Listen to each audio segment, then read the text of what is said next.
नमस्कार, आप सभी का मेरे चैनल में स्वागत है। आज हम लोग झारखंड की जनजाति की कड़ी को आगे बढ़ाते हैं। तो झारखंड की जनजाति में आज हम लोग पढ़ेंगे बैगा जनजाति।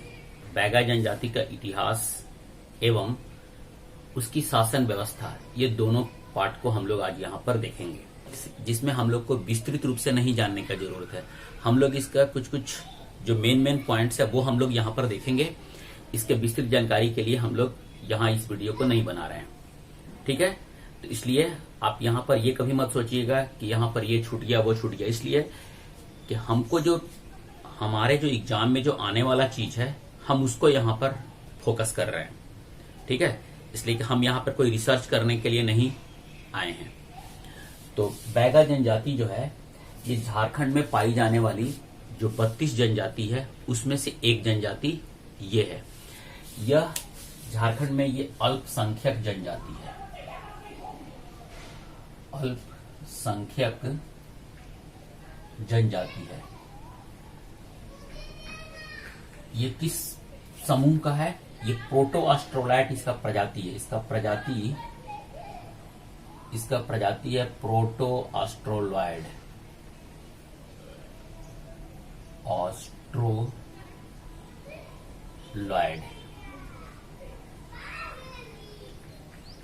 इसका प्रजाति हो गया प्रोटो ऑस्ट्रोलॉइड। यह कोलेरियन समूह का है। जो समूह है इसका ये है कोलेरियन समूह का।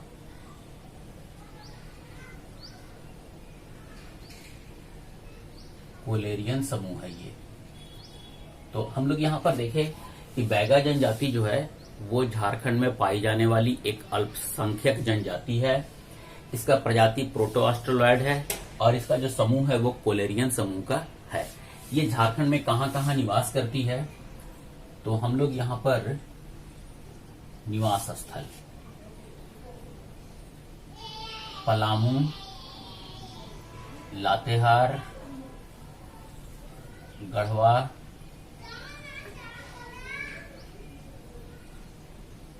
इसके बाद लिखते हैं रांची, हजारीबाग,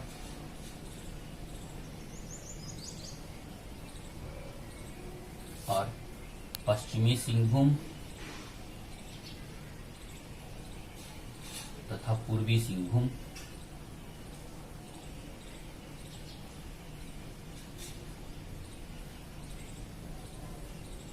आदि जिले, ठीक है। इनका निवास स्थल हो गया पलामू, लातेहार, गढ़वा, रांची, हजारीबाग, पश्चिम सिंहभूम तथा पूर्वी सिंहभूम। ये मेन जिला है जहां पर ये लोग निवास करते हैं। दूसरे कोलेरियन समूह के जो जनजाति होते हैं उसमें टोटेमिक गोत्र पाए जाते हैं, लेकिन यहाँ बैगा जनजाति में कोलेरियन समूह में टोटेमिक गोत्र नहीं पाए जाते हैं, नहीं पाए जाते हैं। ये बहुत इंपॉर्टेंट है कि कोलेरियन समूह में, या पूछेगा कि बैगा जनजाति में टोटेमिक गोत्र पाए जाते हैं तो लिखेंगे हम लोग कि नहीं। अब हम लोग देखते हैं इसके जीवन यापन का साधन क्या है। तो खेती है, मजदूरी करता है ये लोग, और वनों से प्राप्त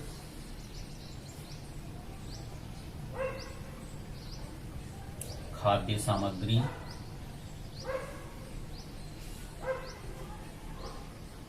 का संग्रह करके ये लोग अपना जीवन यापन करता है।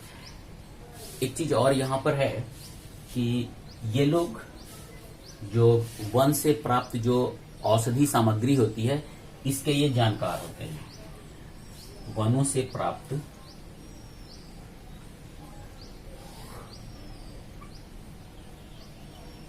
औषधि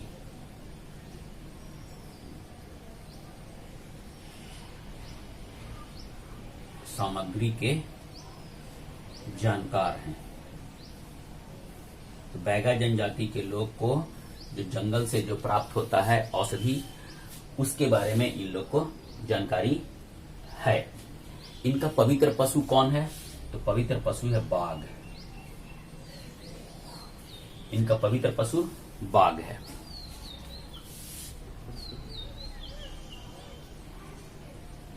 प्रमुख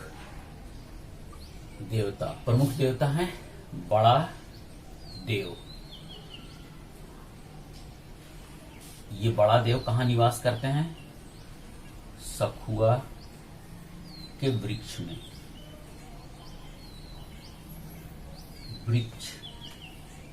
में, निवास करते हैं। इनके प्रमुख देवता कौन होते हैं? बड़ा देव। ये कहाँ निवास करते हैं? सखुआ के वृक्ष में। तो बड़ा देव के अलावा भी इनके और भी देवता हैं। उनका नाम है ठाकुर देव, धरती माता, आजी दत्ती और रात माई। इसके अलावा और भी होंगे, लेकिन हम लोग इतना ही ध्यान रखेंगे, बड़ा देव, ठाकुर देव, धरती माता, आजी दत्ती, रात माई। और ये बड़ा देव इसलिए इम्पोर्टेंट है कि ये देवता सखुआ के वृक्ष में निवास करते हैं। हमारे इनके यहाँ का जो पर्व त्योहार है, वो पर्व त्योहार कौन कौन सा है? तो चरेता, बिदरी, हरेली, नवभोज, फाग और रसनावा। इसमें से दो बहुत इंपॉर्टेंट है, चरेता और रसनावा। चरेता जो है, इनका जब साल स्टार्ट होता है, वर्ष जब स्टार्ट होता है, तो वर्ष का पहला पर्व कौन है? चरेता वर्ष का पहला पर्व है।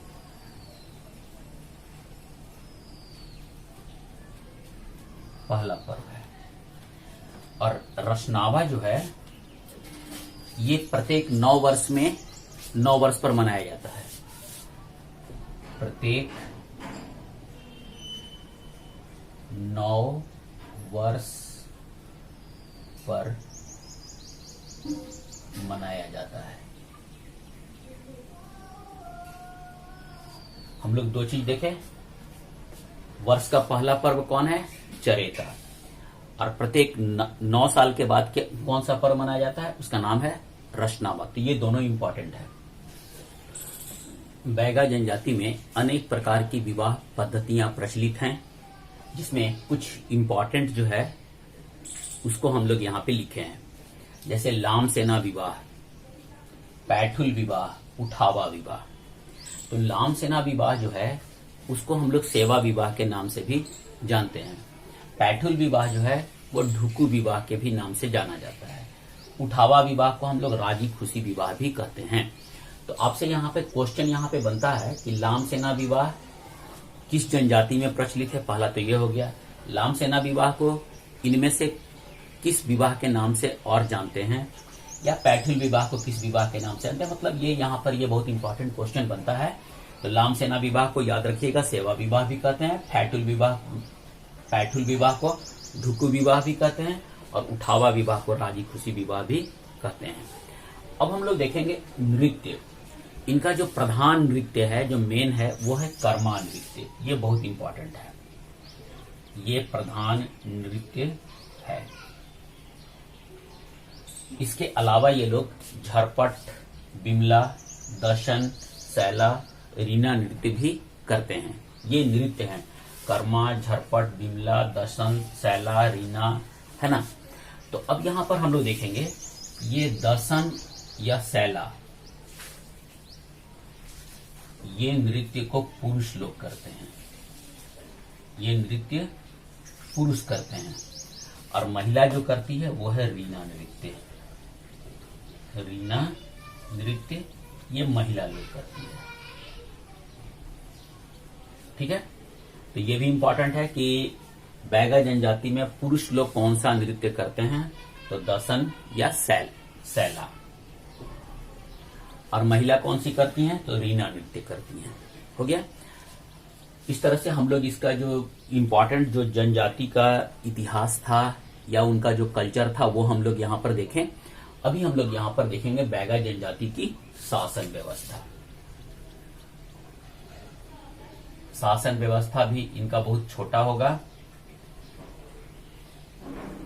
ठीक है। तो बैगा जनजाति में गोत्र या ग्राम के स्तर पर संगठन होता है। गोत्र या ग्राम स्तर पर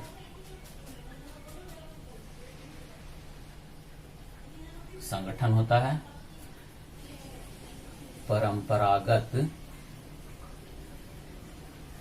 जातीय पंचायत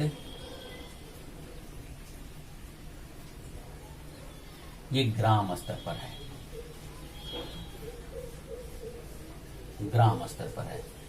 तो ये परंपरागत मतलब पंचायत जो है वो ग्राम लेवल पे है इनके यहाँ। तो पंचायत का मुखिया कौन होगा? ये मान लीजिए ये पंचायत है, पंचायत का हेड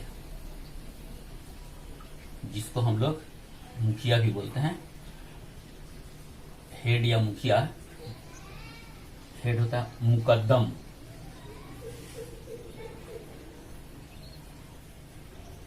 ये मुकद्दम होता है। जो पंचायत का जो हेड होता है उसको ये लोग मुकद्दम के नाम से पुकारते थे। ये मुकद्दम ये धार्मिक प्रधान भी होता था। ये धार्मिक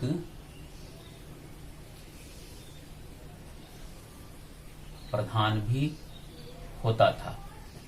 कहने का मतलब है कि ये गांव का तो मुखिया था ही और धार्मिक प्रधान भी होता था। मतलब इन लोग के यहाँ कुछ कुछ जगह पे कोई धार्मिक प्रधान नहीं था। मतलब धर्म का जितना भी कार्य था, पूजा पाठ या उससे जो संबंधित जो कार्य होता था वो मुकद्दम ही करता था। मुकद्दम का पद जो था, ये पद वंशानुगत होता था।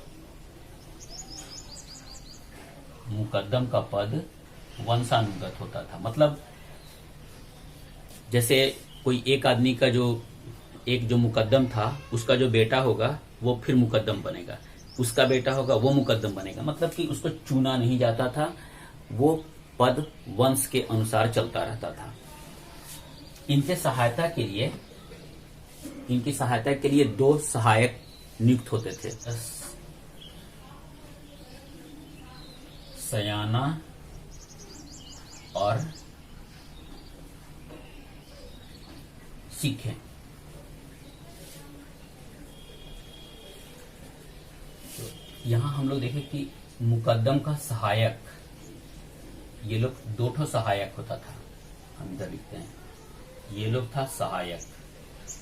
कौन कौन था? ये और ये। सयाना, इसका पद का नाम था सयाना, और ये सीखें।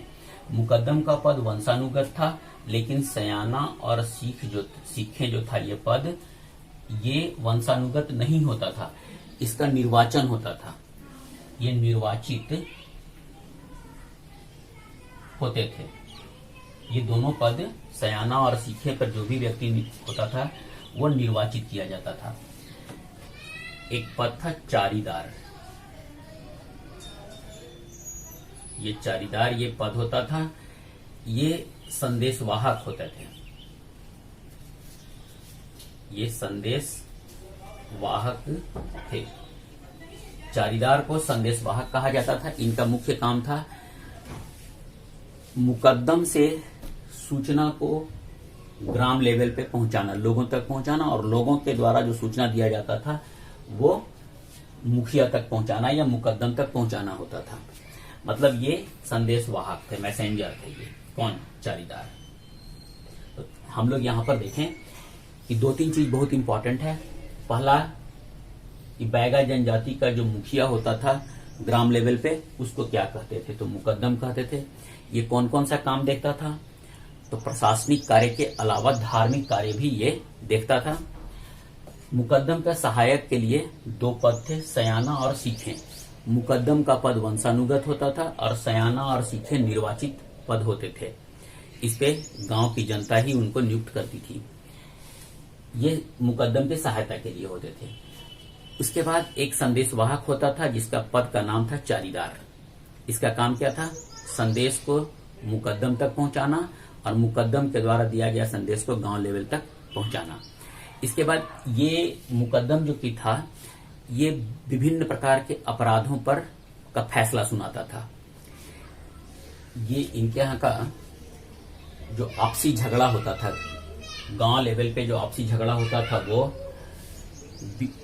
संपत्ति संबंधी विवाद, उत्तराधिकारी से संबंधित जो विवाद होता था, वो संपत्ति से संबंधित जो विवाद होता था, या यौन अपराध, विवाह से संबंधित जितनी भी तरह की मामला थी वो, तलाक संबंधित निर्णय जो होता था उस पे, और डायन, ओझा, बिसाइन, चोरी, विवाह पूर्व या विवाह के बाद यौन संबंध जो लोग करते थे, जाति के बाहर विवाह जो करते थे, ये सभी पे ये लोग फैसला सुनाते थे।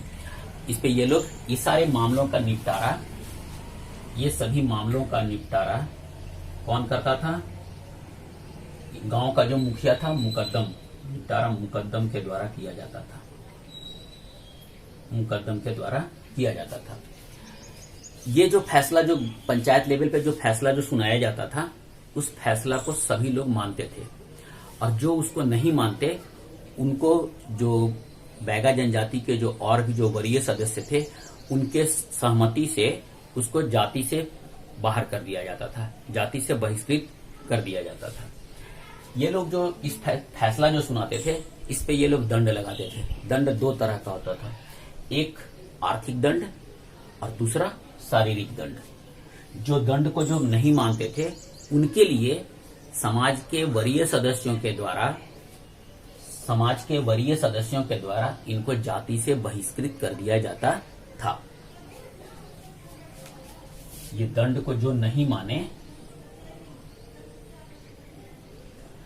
या फैसला जो होता था ना, उसको नहीं मानने पर, दंड या फैसला को, फैसला नहीं मानने पर इन लोग को जाति से बहिष्कृत कर दिया या समाज से बहिष्कृत कर दिया जाता था, समाज से निकाल दिया जाता था। जब गांव में महामारी फैल जाता था या किसी प्रकार का बहुत रोग जो फैलता था, उस समय में ये जो इनकी जो शासन व्यवस्था थी, उसका जो पंचायत लेवल पे जो शासन व्यवस्था थी वो ज्यादा मुखर हो जाता था, मतलब उसका कार्य बढ़ जाता था। कब? जब महामारी हो जाता था, तो महामारी होने पर ये पंचायत व्यवस्था या मुकद्दम का कार्य ज्यादा हो जाता था, वो मुखर हो जाता था। और ये धार्मिक कार्य में भी ये लोग सहायता करते थे। वर्तमान में हमारे यहाँ जो पंचायती राज व्यवस्था जो लागू हो गई, तो इनकी जो बैगा जनजाति की जो शासन व्यवस्था था वो धीरे धीरे समाप्त हो गई। तो यहाँ हम लोग बैगा जनजाति का इतिहास और शासन व्यवस्था दोनों को हम लोग देख लिए। मैंने यहाँ पे कोशिश किया है कि जो मुख्य जो बिंदु है उसको हम टच कर दें, जो परीक्षा में आने वाले हो सकते हैं। हम ये नहीं कहते हैं कि हम जो बताए वही परीक्षा में आएगा, लेकिन हम कोशिश जरूर किए हैं कि जो इसका मुख्य बिंदु है उसको हम आपके तक पहुंचा दें।